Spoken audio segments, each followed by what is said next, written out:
Hi, my name's Frank Turner, and you were lucky enough to be watching the AU review.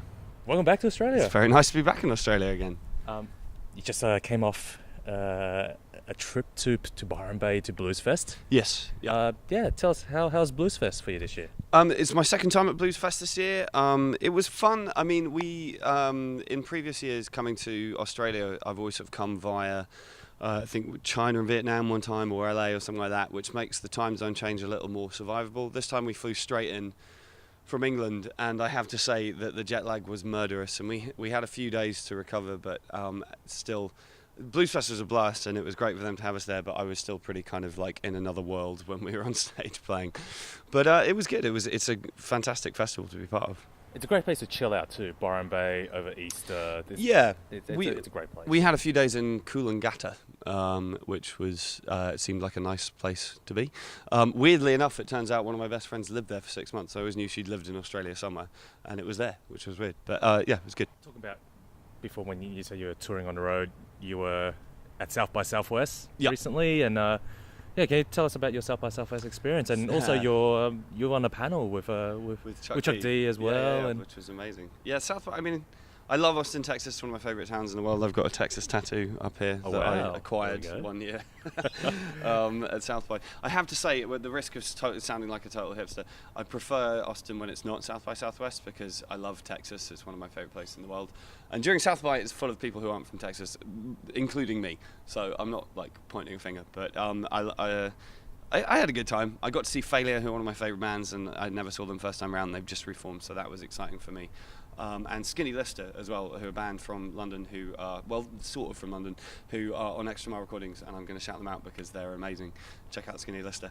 And then, I mean, I got drunk with my friends. It was a good time. And then sobered up and did a book panel with Chuck D, which was cool. I mean, it was amazing to meet Chuck D. You know, I'm a big Public Enemy fan. The guy's one of the greatest wordsmiths of the 20th century, the late 20th century.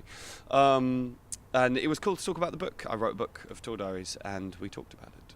Yeah, let's talk about. Let's talk about it now. Let's talk about the book. Okay. It's it's gone #1 as well back in the UK. And which is can you tell us about the title of the book and well, the book is called The Road Beneath My Feet. Which, it's a book about touring, specifically about touring, and it's not like a career overview, and it's not an autobiography. It's about my time on the road. That has been most of what I've done for the last 10 years of my life, so it acquires a sort of memoir shape.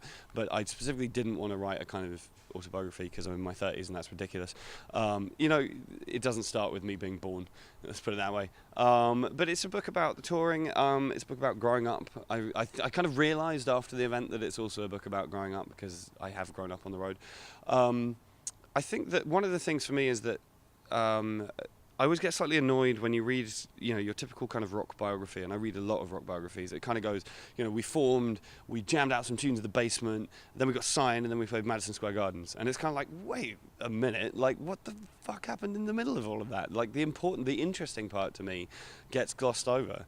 And so I wanted it to be, and when I was a kid, I remember the first book that I read that actually told me what being in a band was like, was Get in the Van, the Henry Rollins Stories of the Black Flag years. And that made a huge impact on me, that book. And so I kind of want it to be, among other things, I want it to be a book that if there's somebody who's kind of like a kid who's into bands, who hasn't been on tour, who wants to know what he's getting himself in for, kind of thing, he or she can read this book and learn something about it. That's an interesting idea to me. And of course, your fans also submitted a lot of pieces for the book as well. Yeah, we did a fan edition, which was really fun. The idea, I mean, I'm always one to try and get everybody else involved, and yeah, we just got people to kind of submit a write-up of their first experience of seeing me play a show or whatever. Well, and it was kind of nice. I mean, it was a lot of work. We got 500 submissions sent through, and I picked 40. So it was kind of heartbreaking, actually, because people had obviously spent quite a lot of time on them and whittling it down. But it was kind of fun because there were some that were actually kind of shows that I'd written up in my part of the book, and it was other people's perspective on it. And it's, everybody's got their own version of events, and it was kind of cool to see that some of my bullshit being corroborated from the front of the house. And when will we actually see that book be released in Australia? I'm not 100% sure when the book will be out in Australia, but I know that Headline Publishing have an office down here, so as far as I'm aware, it's sort of theoretically available down here. As soon as possible, hopefully I'm going to inquire of the label, do some bundling stuff with the release of the new record. There we go. So, you know, I want it to be available everywhere. We would have brought some with us on tour, except books are really heavy, so we couldn't.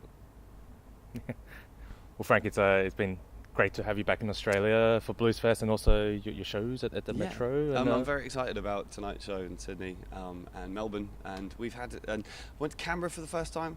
That was good. Yeah, it's lovely to be down here again. And we can't wait for you to come back, you know, to promote the album when it's released. Yeah, definitely. Yeah, well, and I can't wait for people to hear this record. I feel like this record's had a difficult birth, but it will hopefully have an easy life.